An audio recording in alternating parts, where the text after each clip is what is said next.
Hi hello வணக்கம். This is Jenny. Join with me always the real face of India. So தொடர்ந்து இந்த நிகழ்ச்சியில் பெண்களுடைய சுதந்திரம், பெண்களுக்கான வன்முறைகள் மற்றும் உரிமைகள் இன்றைய காலகட்டத்தில் எந்த அளவுக்கு இருக்குது அப்படிங்கிறத தொடர்ந்து பேசிக்கிட்டே வரோம். ஸோ இப்போ பார்த்தீங்க அப்படின்னா March 8 விமன்ஸ் டே, அதாவது பெண்கள் தினம், மகளிர் தினம் அப்படின்னு நம்ம உலகம் முழுவதும் கொண்டாடுறோம். ஸோ உலகம் முழுவதும் பெண்களை உயர்த்தி பேசக்கூடிய நாடுகளும் இருக்காங்க, பெண்களும் இருக்காங்க, ஆண்களும் இருக்காங்க.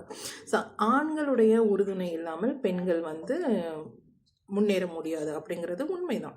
ஏன்னா பேக்ரவுண்டில் நமக்கு எப்போதுமே ஒரு ஆண் துணை இருக்கணும். அது அப்பாவாக இருக்கலாம், அண்ணனாக இருக்கலாம், தம்பியாக இருக்கலாம், யார் வேணாலும் இருக்கலாம். ஸோ அதே மாதிரி ஆண் முன்னேறணும் அப்படின்னா ஆணுக்கு பேக்ரவுண்டில் பார்த்தீங்க அப்படின்னா பெண் கண்டிப்பாக இருப்பாங்க. அது மனைவியாக இருக்கலாம், தாயாக இருக்கலாம், சகோதரியாக இருக்கலாம், அப்படி இருக்கலாம். ஸோ ஆண் பெண் அப்படிங்கிறது இருவருமே சமம். இப்போ இருவருமே சமம் அப்படிங்கும் போது ஆண் பெண் இருவருக்கும் தகுந்த ஊதியமும் இருக்கணும். அதே அளவுக்கு அவங்களுக்கான மரியாதை அப்படிங்கிறது உலகம் பூராவும் இருக்கணும். எல்லா மக்களுக்குமே அது இருக்கணும்.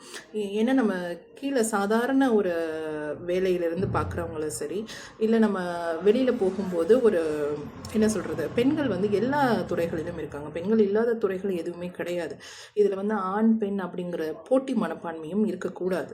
ஏன்னா பெண் அப்படிங்கிறது ஆணை விட ஒரு படி உயர்ந்தவங்க அப்படிங்கிறத எல்லாருமே நம்ம ஒத்துக்கொள்ளணும். ஏன்னா ஆண்களால் முடியாத ஒரே விஷயம் என்ன அப்படின்னா, அந்த கருவை 10 மாதம் சுமந்து பல உயிர்களை பூலோகத்தில் கொடுக்கக்கூடிய மிகப்பெரிய ஒரு புனிதமான மகத்துவம் யாருக்கு இருக்குது அப்படின்னு பார்த்தீங்க அப்படின்னா பெண்களாகிய மகளிருக்கு மட்டுமே அது ரொம்ப உரித்தான விஷயம். அது கடவுள் கொடுத்த மிகப்பெரிய பொக்கிஷம்.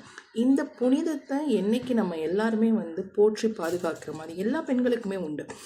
அந்த பெண்கள் அனைவருமே, அதாவது குழந்தை அப்படிங்கிற ஒரு உயிரை பூலோகத்தில் கொடுக்கக்கூடிய அனைத்து பெண்களுமே மரியாதைக்குரிய நபர்கள் தான். நம்ம அவர்களை யாரையுமே உதாசீனப்படுத்த முடியாது. அப்பேற்பட்ட பெண்களை என்றைக்குமே நம்ம அவமானமோ அசிங்கமோ படுத்தக்கூடாது.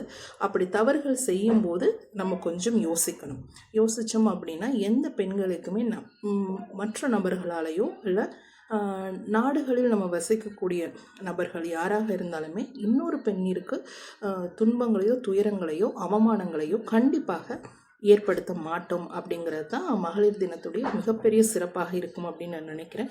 ஸோ எந்த அளவுக்கெல்லாம் பெண்களை நம்ம எங்கெங்கெல்லாம் போற்ற முடியும், கண்ணியமாகவும் பாதுகாப்பாகவும் நம்ம நடத்த முடியும் அப்படிங்கிறத நம்ம யோசிக்கணும்.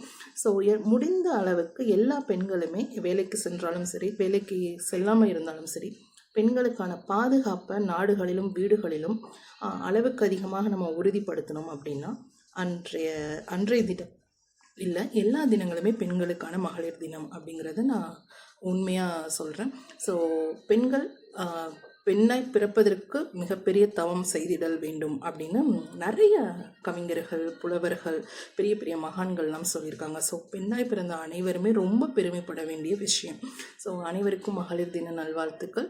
ரொம்ப ரொம்ப சந்தோஷமாக இருங்க. எல்லா பெண்களையும் மதிங்க. பெண்களை என்ன சொல்கிறது, பாதுகாப்பான சூழ்நிலையில் எப்போதுமே வைத்திருங்க. அவர்களுக்கு எதிரான வன்முறைகளை என்றைக்குமே கொண்டு போகாதீங்க.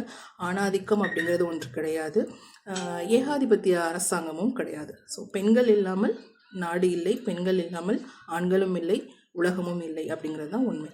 ஸோ தொடர்ந்து பேசுவோம். நன்றி.